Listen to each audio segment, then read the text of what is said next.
Welcome my YouTube channel व्यास नारायण मिश्र। हम discuss कर रहे हैं class 10th exercise 13.3 surface area and volume. Question number 1। Question number 1 में दिया है कि एक स्फीयर है जिसको मेल्ट किया जाता है और मेल्ट करने के बाद उसको सिलेंडर के शेप में रिकास्ट कर दिया जाता है। इसका मतलब जो स्फीयर है उसी को सिलेंडर बना दिया जाता है। गिवन है स्फीयर का रेडियस है 4.2 सेंटीमीटर, सिलेंडर का रेडियस दिया है 6 सेंटीमीटर। हमने मान लिया कि जो सिलेंडर का हाइट है वो कैपिटल एच है।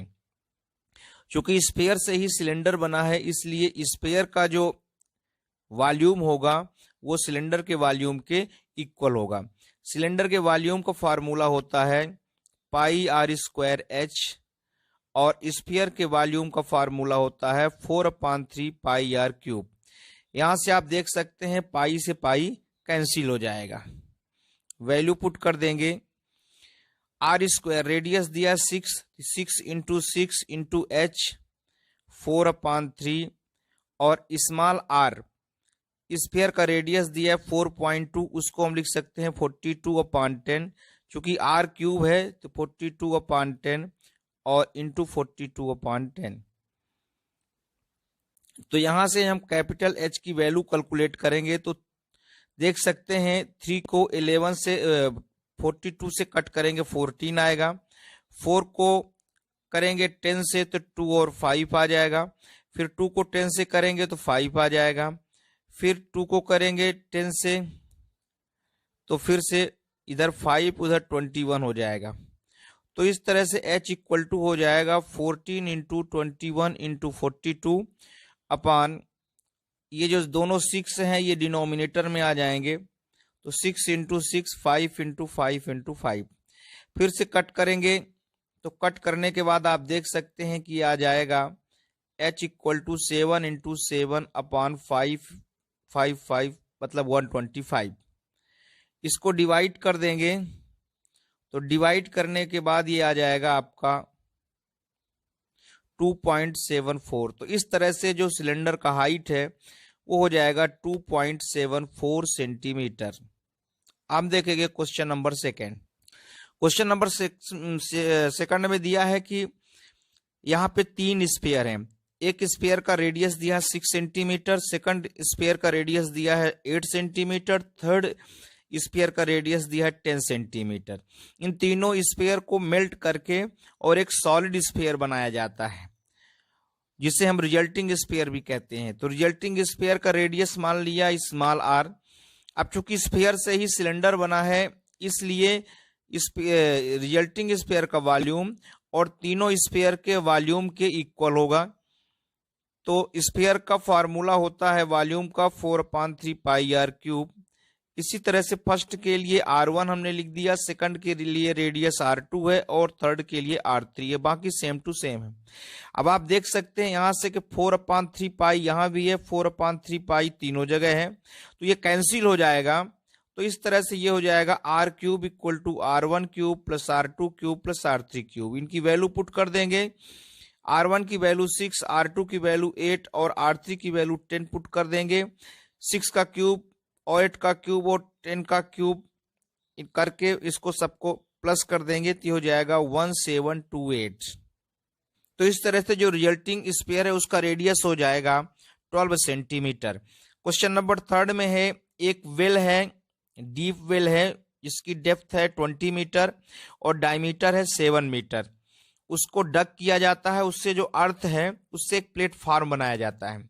प्लेटफॉर्म का डायमेंशन दिया है 22 मीटर बाई 14 मीटर।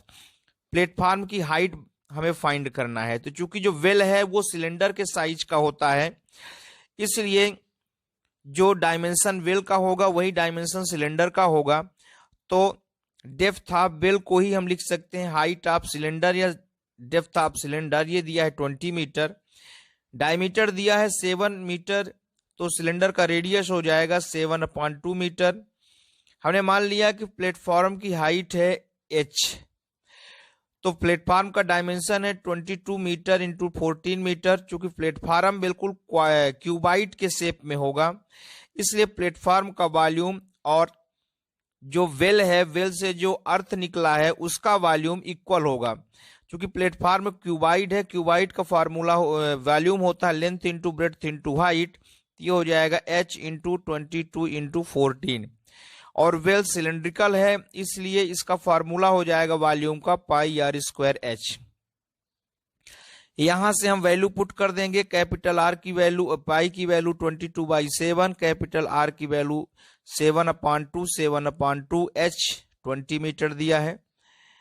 इसको हम सॉल्व करेंगे, यहां से हम h की वैल्यू निकालेंगे तो पाई की वैल्यू 22/7, आर की वैल्यू और जो 20/14 है वो दूसरी तरफ डिनोमिनेटर में चला जाएगा।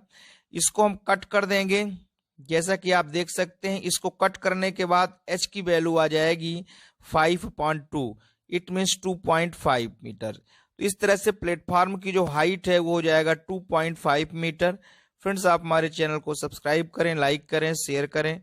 कोई प्रॉब्लम हो तो कमेंट करें। Thank you very much.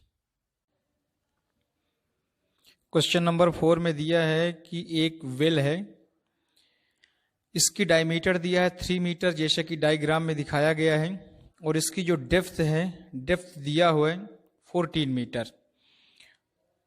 इससे वेल से अर्थ को निकालना है, मिट्टी को निकालना है, और उसको एक सर्कुलर फॉर्म में, सर्कुलर रिंग के फॉर्म में, जिसकी विड्थ 4 मीटर है, उसको इस तरह से स्प्रेड करना है कि एक एम्बैंकमेंट बन जाए। एम्बैंकमेंट मतलब उसके वेल के चारों तरफ एक किनारा बन जाए। हमें एम्बैंकमेंट की हाइट फाइंड करनी है।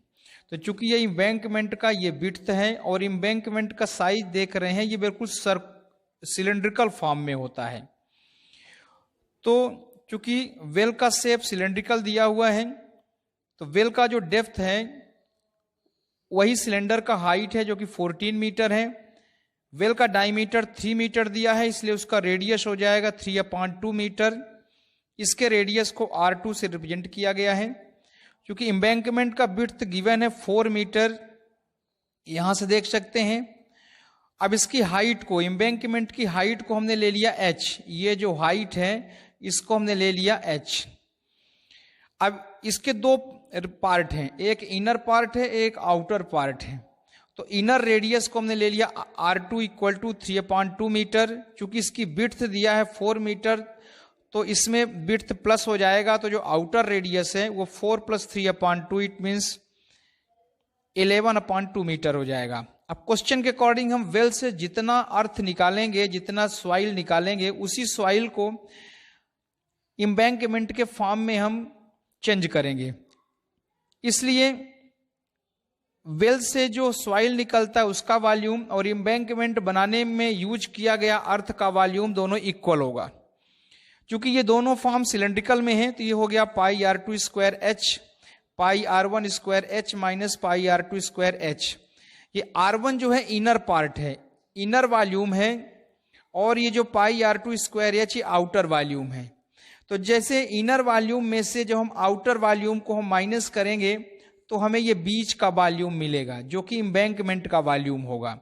तो एम्बैंकमेंट के वॉल्यूम को फाइंड करने के लिए हम आउटर वॉल्यूम में से इनर वॉल्यूम को माइनस किए हैं। चूंकि देखेंगे लास्ट इक्वेशन में कि पाई दोनों साइड से कॉमन लेके कट कर देंगे, इसलिए जो इक्वेशन का न्यू फॉर्म होगा वो हो जाएगा R2² h = R1 h minus R1² h minus R2² h। अब इसमें वैल्यू पुट करेंगे तो R2 दिया है 3/2, तो हो जाएगा 3/2 इंटू 3/2। h क्या है, जो वेल की हाइट है 14 दिया हुआ है, डेप्थ या हाइट। h हमने यहां से कॉमन ले लिया, R1 की वैल्यू दिया है 11/2 इंटू 11/2, आउटर रेडियस है R1, और R2 जो है इनर रेडियस है। एम्बैंकमेंट का इनर रेडियस और वेल का जो रेडियस है वो दोनों इक्वल होंगे। इसकी वैल्यू पुट कर दिया, यहां से 2 इंटू 2 4 कॉमन ले लेंगे तो ये दोनों 2 से कैंसिल हो जाएगा, तो ये बचेगा 14 इंटू 3 इंटू 3। इसको मल्टीप्लाई करेंगे तो 126 होगा। फिर 11 इंटू 11 121, 3 इंटू 3 9, इसको हम माइनस करेंगे तो h = हो जाएगा 121 में 9 को माइनस करेंगे तो 112 आएगा, जो इधर डिवाइड के पार्ट में हो जाएगा। तो तो h इक्वल टू हो गया 126/112, इसको हमने डिवाइड किया तो ये हो गया 1.125 मीटर। तो इस तरह से जो एम्बैंकमेंट की जो हाइट है ये हो गया 1.125 मीटर। फिर इसके बाद देख रहे हैं क्वेश्चन नंबर 5। इसमें एक कंटेनर है जो कि राइट सर्कुलर सिलेंडर की तरह है। इसका डायमीटर दिया है 12 सेंटीमीटर और हाइट दिया है 15 सेंटीमीटर। इसमें आइसक्रीम भरा हुआ है। आइसक्रीम का जो साइज है वो कोन और हेमीस्फीयर के फॉर्म में है। इस आइसक्रीम को जब सिलेंडर में हम फुल करेंगे तो हमें ये देखना है कि उसमें कितने इसी तरह से कोन को हम फिल कर सकते हैं। तो सिलेंडर की हाइट है 15 सेंटीमीटर क्वेश्चन के अकॉर्डिंग, रेडियस दिया है 6 सेंटीमीटर, कोन की हाइट दिया है 12 सेंटीमीटर और कोन का जो रेडियस दिया है वो है 3 सेंटीमीटर। क्योंकि इसमें हेमिस्फेरिकल पार्ट जो है वो कोन के रेडियस के इक्वल होगा, इसलिए हेमिस्फीयर का रेडियस भी दिया 3 सेंटीमीटर। अब नंबर ऑफ कोन्स लिखा है, find number of such cones. इस तरह कितने कोन हो सकते हैं जिसमें आइसक्रीम हम फुल फिल करें। तो वो वॉल्यूम ऑफ सिलेंड्रिकल कंटेनर का जो वॉल्यूम है उसमें से यदि हम कोन के वॉल्यूम और हेमिस्फीयर के वॉल्यूम को प्लस करके डिवाइड करेंगे तो हमें नंबर ऑफ कोन्स फाइंड हो जाएंगे। तो इस तरह से जो नंबर ऑफ कोन्स हैं, सिलेंडर का जो वॉल्यूम है pi R square H, cone का volume pi R square H और हेमिस्फीयर का 2/3 पाई आर क्यूब। हमने वैल्यू पुट कर दिया सभी की वैल्यू गिवन है। स्मॉल आर की वैल्यू 6 सेंटीमीटर, हाइट दिया है सिलेंडर का 15 और कैपिटल आर दिया है 3 की वैल्यू। हमें एच दिया है, कोन का जो हाइट दिया है वो 12 सेंटीमीटर दिया है, पूरी यूनिट ये सेंटीमीटर में है। तो इस तरह से हम देख सकते हैं 3 से 3 कैंसिल हो जाएगा, तो ये हो जाएगा 12 × 3 36। फिर इसके बाद 3 से 3 कैंसिल होगा तो 3 3 जा 9 2 18 हो जाएगा। 6 6 15 को मल्टीप्लाई करेंगे तो हो जाएगा 540 और 36 में 18 को प्लस करेंगे तो ये हो जाएगा 54। इसको जब हम डिवाइड करेंगे तो ये आ जाएगा 10। तो इस तरह से जो नंबर ऑफ कोन्स हैं वो हो जाएंगे 10। तो इसी तरह से वीडियोज हमारे कंटिन्यू आ रहे हैं। हमने डिस्कस किया एक्सरसाइज 13.3। Thank you.